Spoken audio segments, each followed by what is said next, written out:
परिजना सहितं कृष्ण चैतन्य देवं श्री राधा कृष्ण पादान् अगणा श्री शाखान्वितांश्च हे कृष्णा करुणा सिंधु दीनबंधु जगत्पते गोपेश गोपिकान्त राधा कांत नमोस्तुते तप्त कांचन गौरांगी राधे वृंदावनेश्वरी वृषभानुसुते देवी प्रणमामि हरिप्रिये वाञ्छाकल्पतरुभ्यश्च कृपा सिन्धुभ्य एव च पतितानां पावनेभ्यो वैष्णवेभ्यो नमो नमः। जय श्री कृष्ण चैतन्य प्रभु नित्यानंद श्री अद्वैत श्रीवासादि गौर भक्तवृंद। हरे Krishna Krishna Krishna Hare Hare Hare Rama Ram Ram Hare Hare Hare Krishna Krishna Krishna Hare Hare Hare Rama Ram Ram Hare Hare Hare Krishna Krishna Krishna Hare Hare Hare Rama Ram Ram Hare Hare Krishna. So welcome everyone for today's Srimad Bhagavatam class. This morning we are reading from 7th canto, chapter 15th chapter and verse number 34. I'd like to see the blessings of all the Vaishnavas. Yes, Prabhu, Hare Krishna, and all the best. So this is a series of verses going on the chapter, and before we saw that how so many different varieties of vices, the bad qualities, how it can be conquered. Different kinds of practical tips were given in the previous verses, and then one stroke solution was given, that was surrendering to the spiritual master. By taking shelter of the spiritual master, one can overcome all the varieties of bad qualities, all varieties of contamination which is there because of material association, the lust, anger, greed, everything can be conquered over by taking shelter of a spiritual master, bona fide spiritual master. Because all the lower qualities are because of mode of passion and ignorance. So that reason only all the lower qualities are there. So, so that was one stroke solution. Yesterday I was thinking that how yesterday Junes Niranda Swami Maharaj came.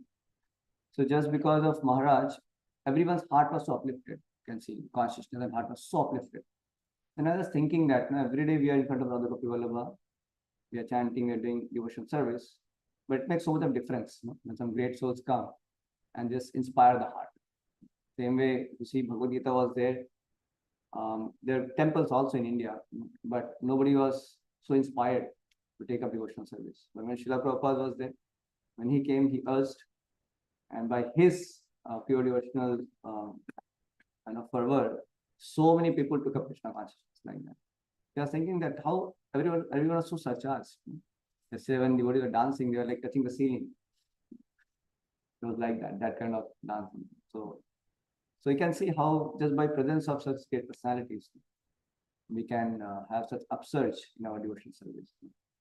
So we need devotees basically. We need that devotees who are having pure devotional service mood in their heart. They are having that pure devotional service for the Lord. So that inspires pure devotional service. And yesterday whole lecture was on inspiration. Because when we are inspired, then we want to perform devotional service. That was sort of beautifully explained that. And he said, Radha Gopi Vallabha, they want something from us. They don't need anything, but they want. And that's how we get opportunity to want to do something for others. Very nicely explained that, that point. So he said that devotional service means we want to chant, we want to serve others. And he gave beautiful example that how when you decorate yourself, the reflection is decorated automatically. You don't have to separately decorate the reflection. So same way, when you want to serve Radha Gopi Vallabha and you please Radha Gopi Vallabha, then automatically you are also happy. You're also satisfied like that.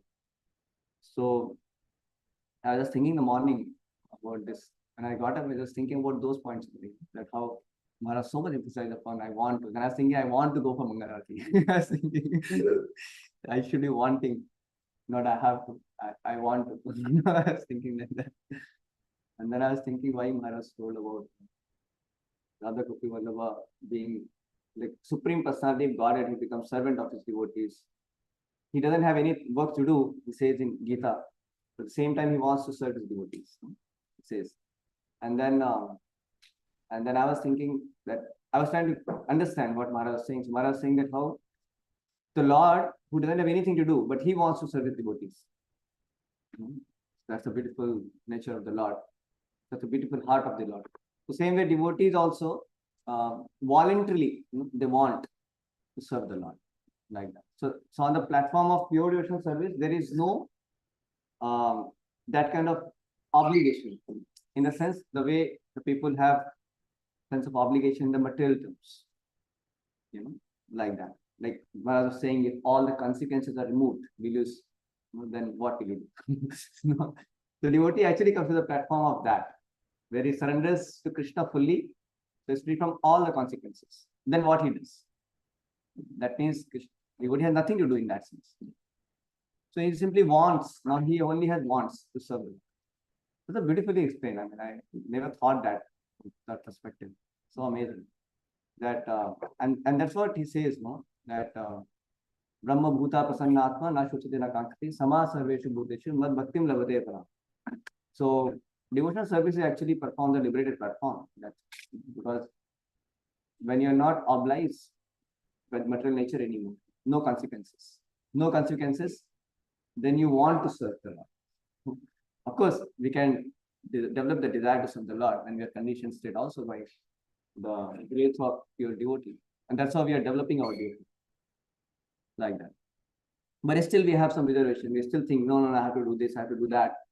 So many dharmas, so many varieties of duties. We think, oh, if I don't do, then what? We still have fear. That's what Krishna says, Sarva Dharman Parityaja Mam Ekam Shranam. Like that. So devotee, when he does his duty, he does not do his duty in the sense that if I don't do this, I will die. If I don't do this, then what will happen to me? He doesn't have that consciousness. He knows Krishna is maintained. Krishna is thinking. So when devotee is doing his duties, he doesn't have that kind of feeling. He does his duty because he wants to please Krishna. When his all so-called duties also becomes devotional service. He just does that, like Amrish Maharaj. If you see the case of Amrish Maharaj was king, so the great emperor of the entire world. But Amrish Maharaj did not have that feeling of consequence. If I don't, then what? No, he was completely dependent on the Lord. He knew that, because he's engaging in devotional service. So he has nothing to worry about. Doesn't mean he was irresponsible. He was a very responsible king. But what happens is the devotee, just gets somehow completely relieved of any anxiety on material platform, because he knows that he is simply an instrument in the hands of Divine Krishna. That kind of full faith is there. Shraddha Shabde Vishwasakole Shraddrina Nishchaya Krishna Bhakti Kaila Sarva Karma Krita Haya. If you can perform what is Shraddha, he says that Chaitanya Charitamrita, that Shraddha Shabde Vishwas. So firm faith means when you have full conviction that just by performing devotional service, everything else is taken care. So no consequences.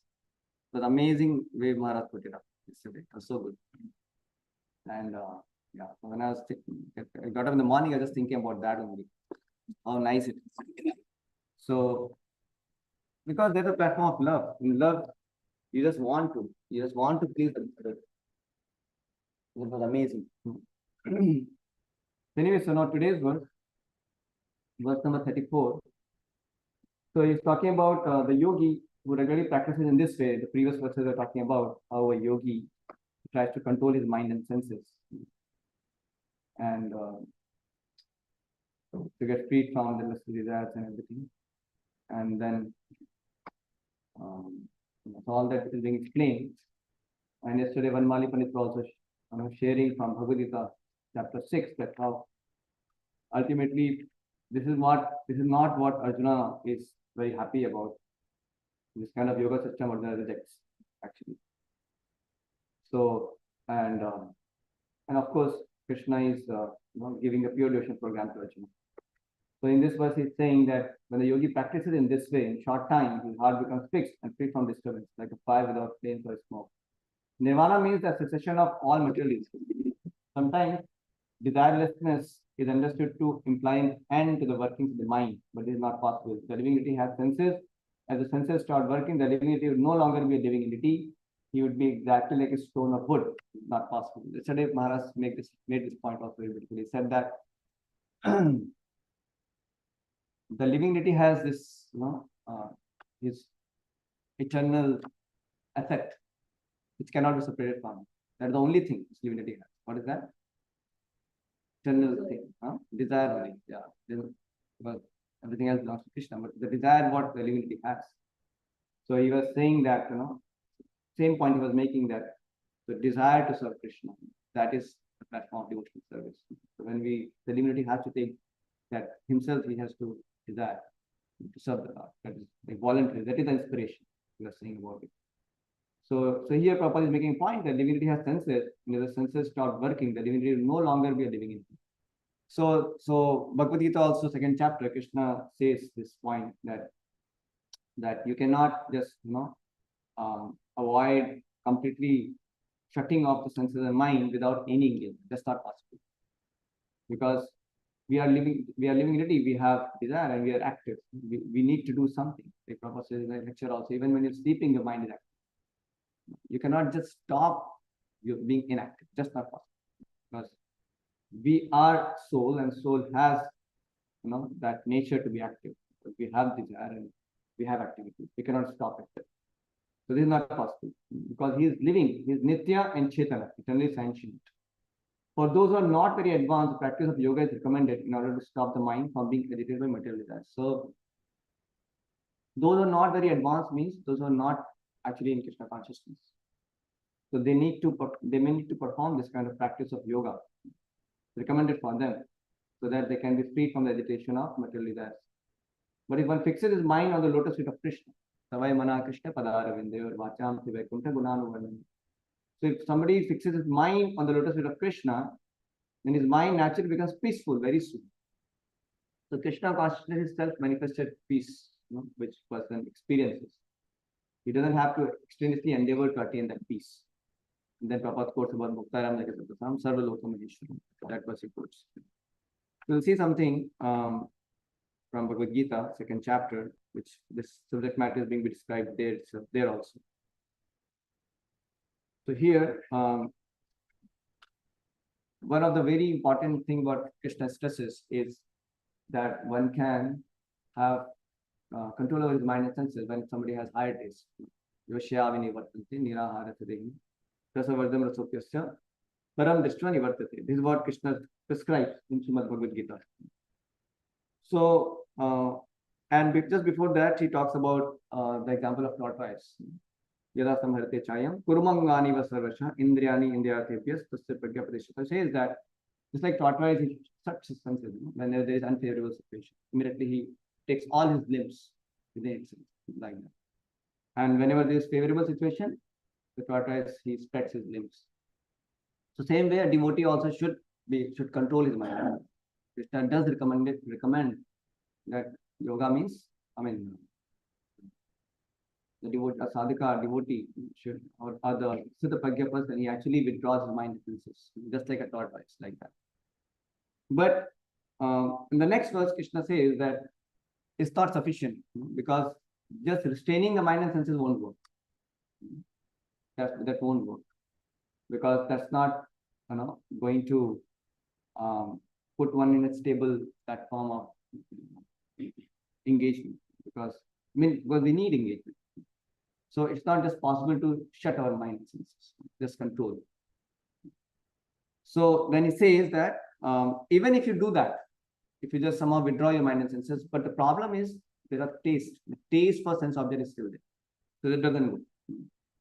So that's why he says, Vishyavinivatan nirahara chadehi. When you have become, when you do nirahara, that means you're not giving a heart to your senses. That means the sense objects you're not supplying. You may restrain them.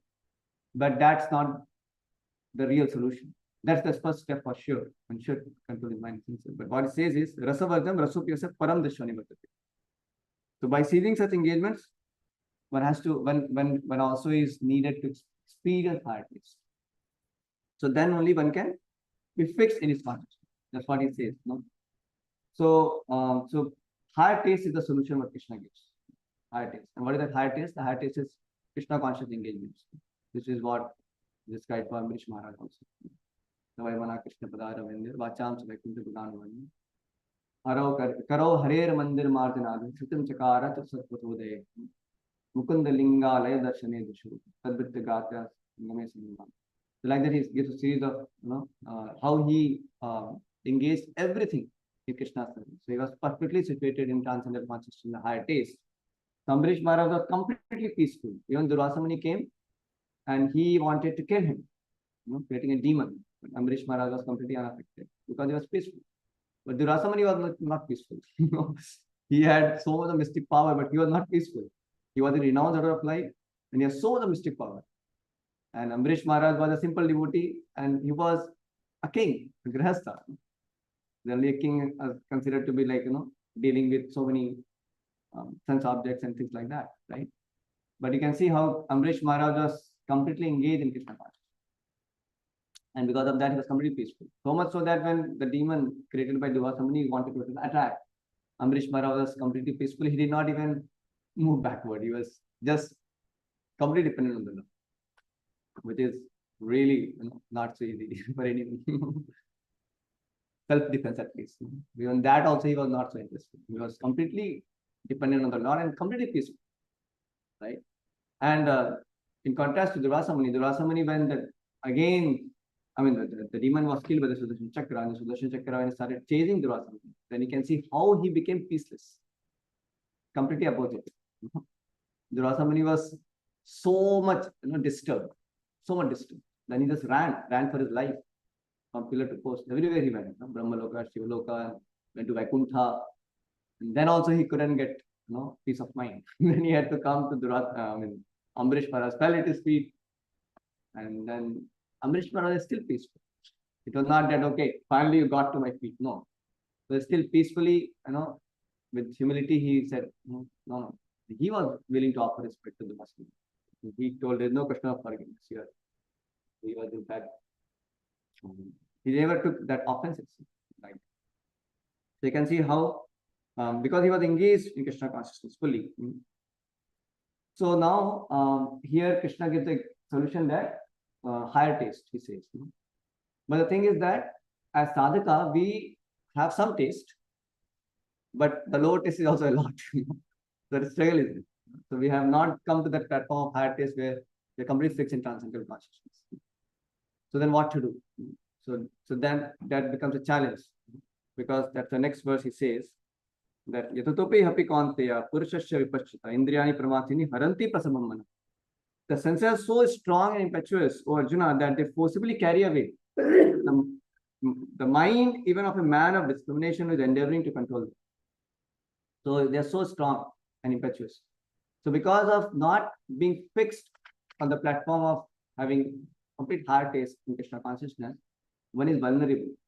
Because even a person who is endeavoring externally and having internally discrimination, even such a person can also get carried away by the forces of the senses, because he hasn't completely got fixed on the platform of higher taste in Krishna consciousness, right?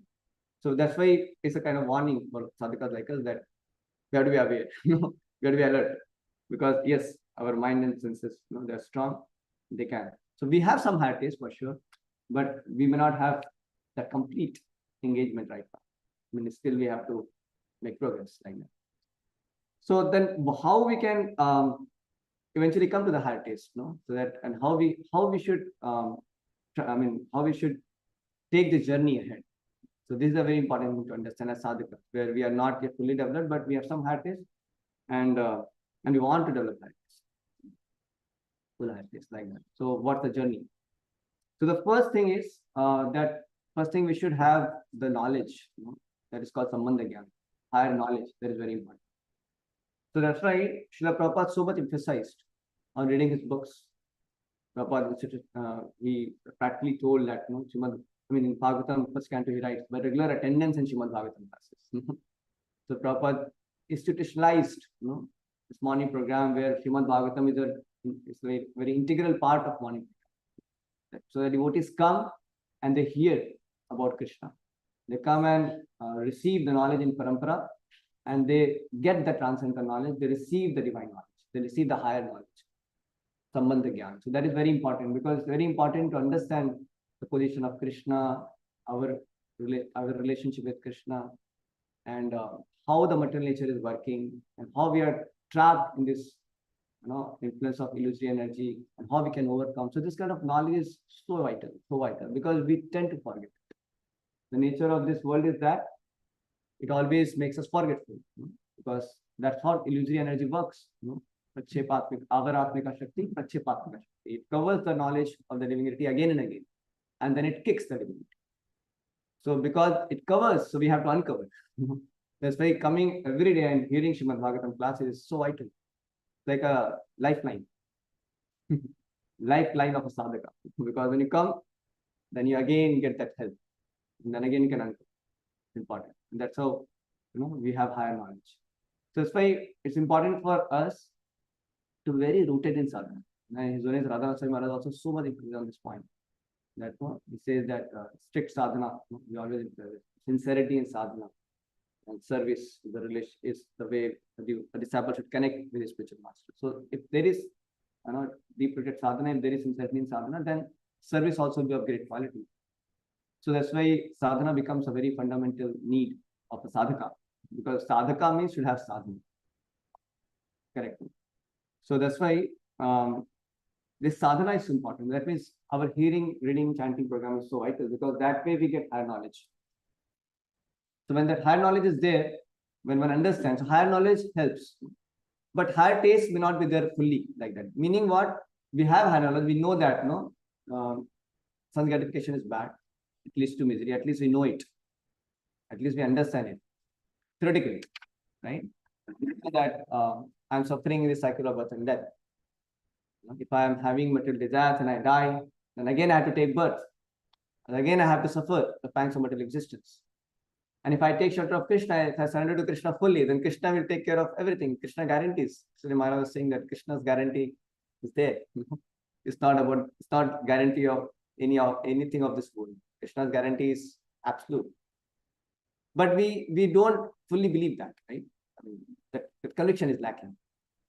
So, but at least we get that higher knowledge by reading scriptures like that, even though we may not be on the platform of where we are completely doing. But that higher knowledge we get, right? So we know that. So yeah, sense gratification is bad. I have to surrender to Krishna fully. All these things we know. But I may not be doing it, and I may not be engaging like that. But at least that higher knowledge is helpful, because once you know it, then you can be serious about doing something to attain the full conviction about it, to be able to have that higher taste. So higher knowledge helps us to have higher purpose in life very clear, or you can say the commitment. Our commitment becomes very, very strong. And when then commitment is very strong, then eventually one can get the higher taste by the mercy of Guru and Krishna, like that. So that means the more one has higher knowledge, and also he is very much desiring to attain higher taste, to that degree his commitment also will be strong. That means he will have very high purpose, because mind needs the goal. The Prabhupada says here in one of the purport, he says that mind is disturbed because of want of goal. He says in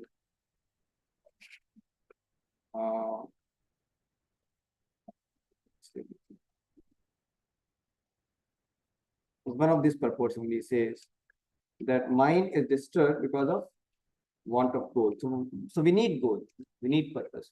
So all these varieties of engagements what we have is actually what makes our mind being engaged, and then eventually that leads to higher taste.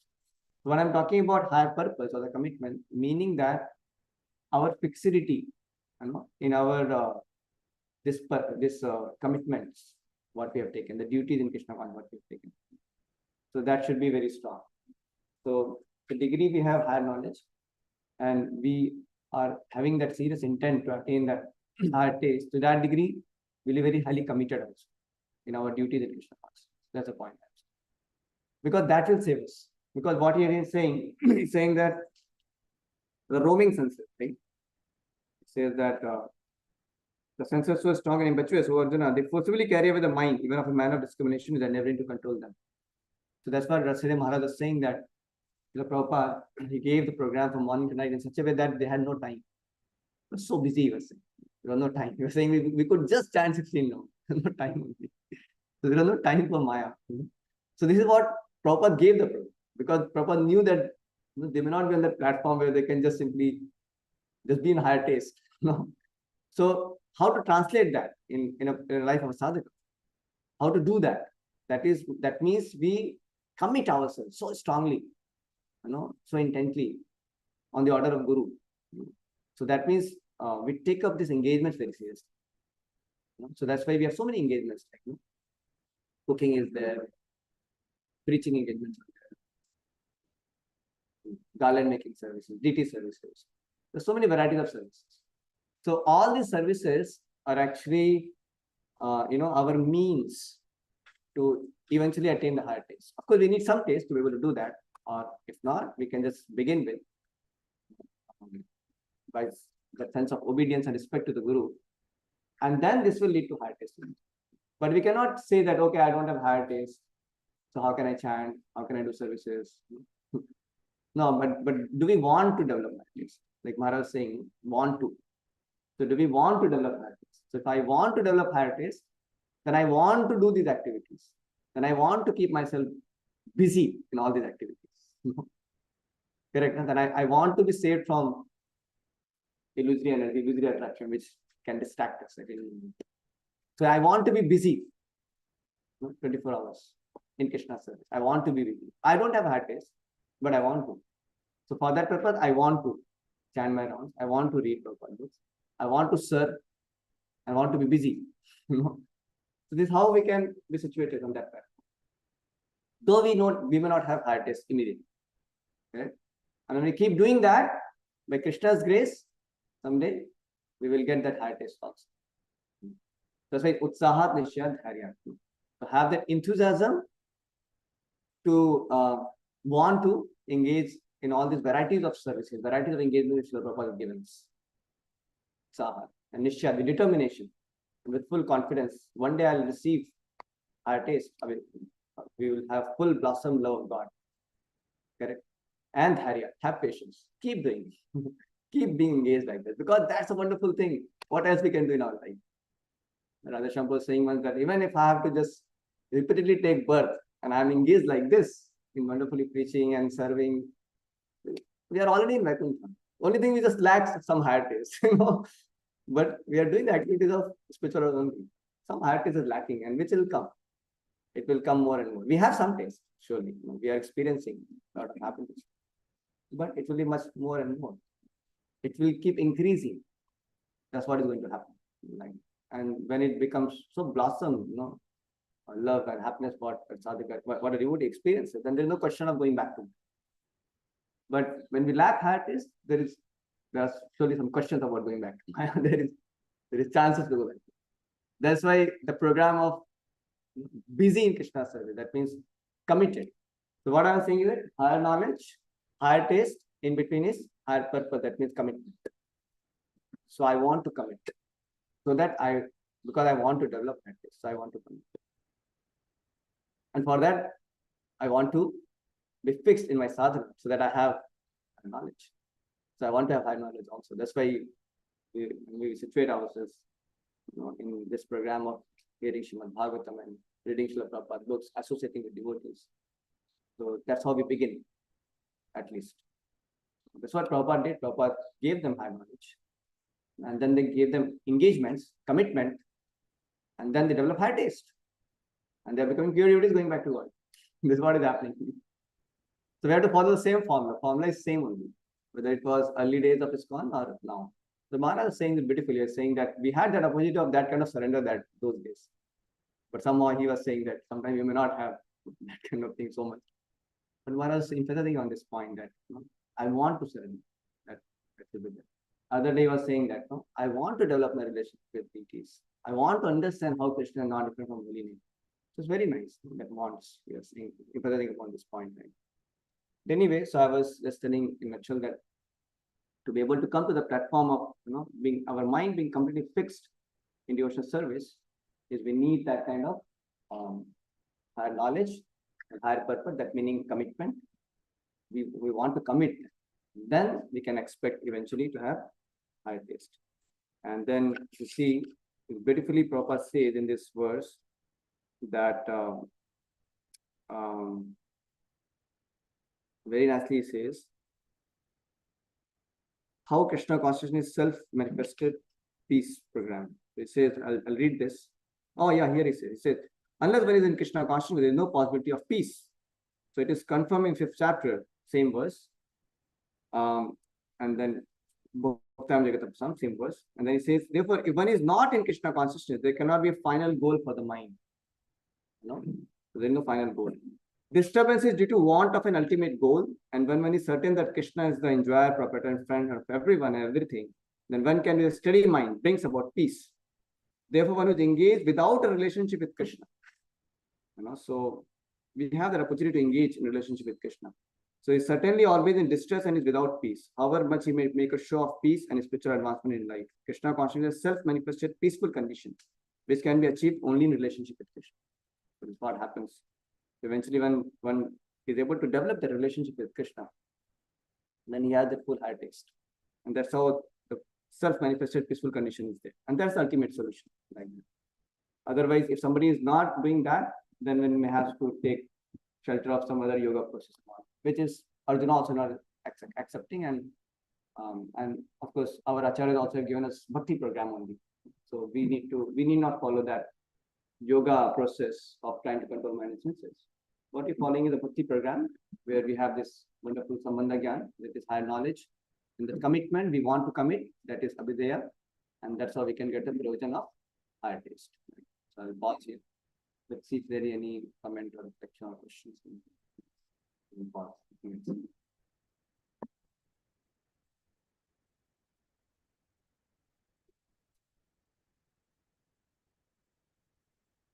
The point about that you don't have a final goal is really a crucial point.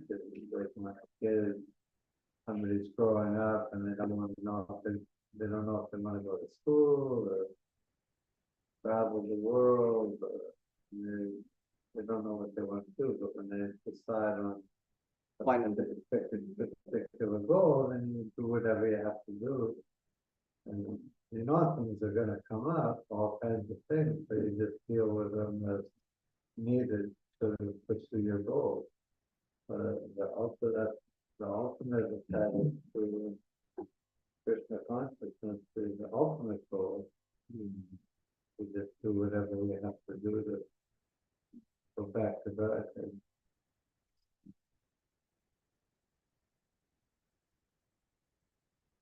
Without goal, there is no engagement for the mind. Mind always needs some goal, and we have the ultimate. And that makes the mind free from that disease, and mind also gets taste for spiritual things. It's beautiful. That's how one gets completely satisfied and peaceful. Any other thing? So basically, my advice for the resources where somebody can understand the detailed description about the goal of harm, like how it works to the teaching of how it works. Is there Srimad Whatever is required is there. Brahma Samhita is there, yeah. Srimad Bhagavatam, 3rd canto, gets about description of spiritual kingdom is there. In Bhagavad Gita also it is there. Natad Bhashate Surya, Shankuna Pavka, the description only. That's the glimpse. No, it's there. It's a lot.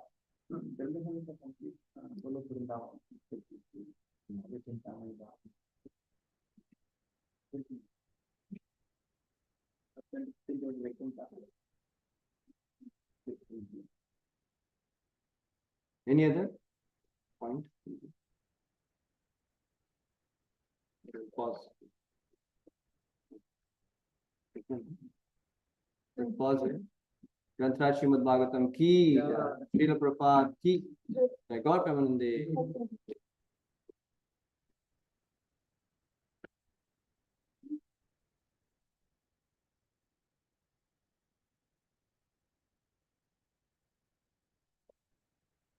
Hare Krishna, Robert, how are you?